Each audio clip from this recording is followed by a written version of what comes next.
Guys, welcome back to my YouTube channel. It's Igor here. Today I want to answer a question that I've been asked a few times now, and I think it's very important. Do you have to allow pets into your car? And dogs, cats? And what are the restrictions? Is Uber okay with that? Now, let's start with saying this. You do not have to allow pets into your car, dogs or cats, but you have to allow a service animal. Uber has been very strict with it. They've been deactivating drivers like crazy. If there is a service animal, it's illegal in Canada or USA to refuse service to a person with a disability with a service animal. So be very careful. Be very careful not letting dogs inside. Make sure it's not a service animal. Now, I want to go into depth with it. Let's look what service animal is. Most of the time it is a dog. It has a latch and it has a vest that you will be easily identified as a service animal. If someone comes to you with the dog, what you should say is, if you don't want your pets, you don't want pets in your car, you don't want dogs in your car, make sure it's not a service dog. Ask a passenger, and you should tell them this. You tell them this: I don't allow dogs in my car. Sorry about that. I would have to cancel on this ride.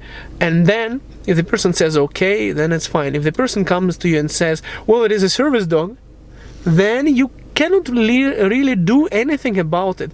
Now, Uber has some policies about it. There are some ways to prevent the dog from getting into your car, and I'm going to disclose those ways that can protect you. If you are against dogs and you really do not want a dog in your car, there are ways to even not let the service animal inside without getting into much trouble. Now, it still can get you into trouble, so be very careful using these techniques, but I'll tell you.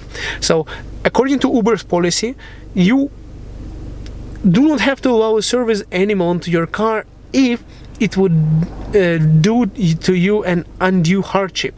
It's difficult to identify what means undue hardship legally, but let me explain to you what it means to drivers. Basically, if you're a Muslim, you're related to a religion where you have to do some cleansing rituals after prayers, after you have a dog in your car, or you have some illness that would cause you an unsafe condition for driving, like allergic to dogs or something like that. Because even if you're allergic, you are still supposed to take a dog in your car.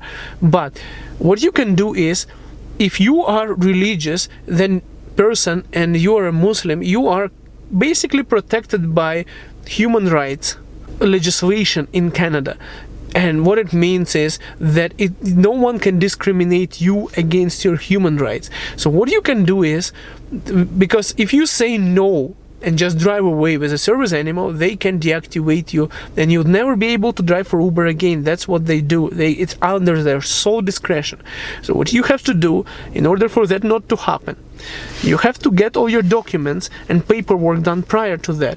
If you're allergic, get a note from a doctor or from a medical physician, nurse, or anywhere medical care provider saying that you are allergic and you're not supposed to come in contact with dogs. And get that note prior to the incident. So if you if you're allergic but you do not have a note or document saying that you are related to some religious group, and it's against your religious beliefs to have a dog in your car, then you cannot do anything. So make sure you get those documents. Now, once you get those documents, you are still not leaving the person. If you get a person with a disability and they have a service dog, you have to do the following.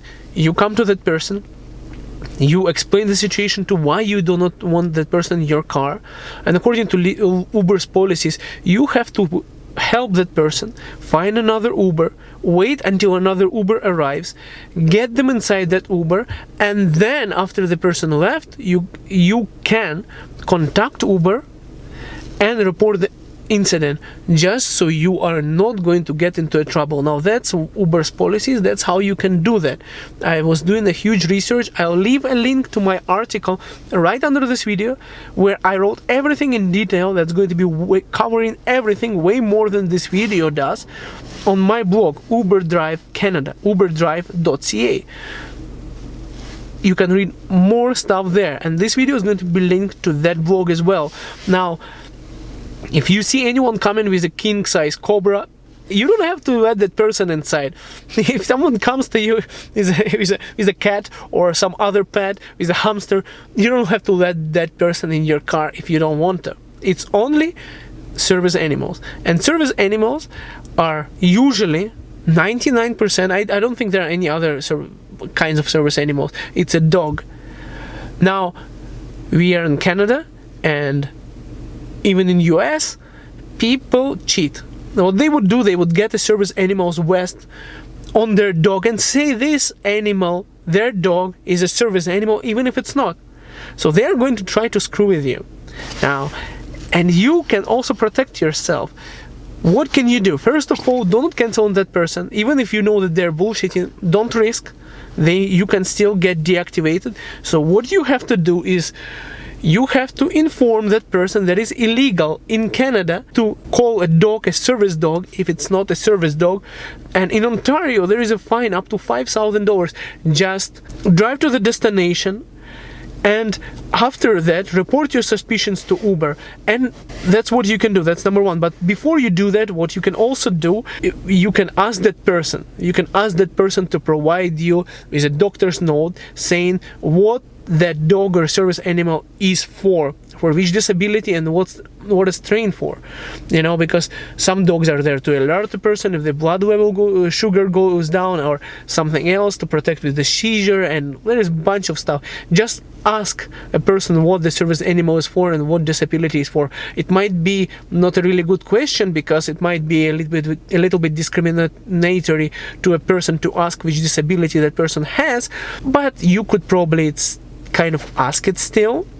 There is also one more way. What you can do is just inform that person. Inform that person that I'm going to take you wherever I have to take you, but I'm going to report this incident to Uber, and I want to find, and if I find out that your animal is not a service animal, I'm going to go to the government, and government is going to press charges against you, and it's not going to be nice. Bylaws are strict, and the fine is up to $5,000 in Toronto, in Ontario, if you fake your service animal. If you go somewhere, no businesses are allowed to reject service animals, even if they are not allowing any animals inside their premises. So if you fake and you just bring your dog in with the fake latch, with the fake vest, then you could tentatively be charged for it. Please hit that like button, because it would help this video score higher and it would support my channel.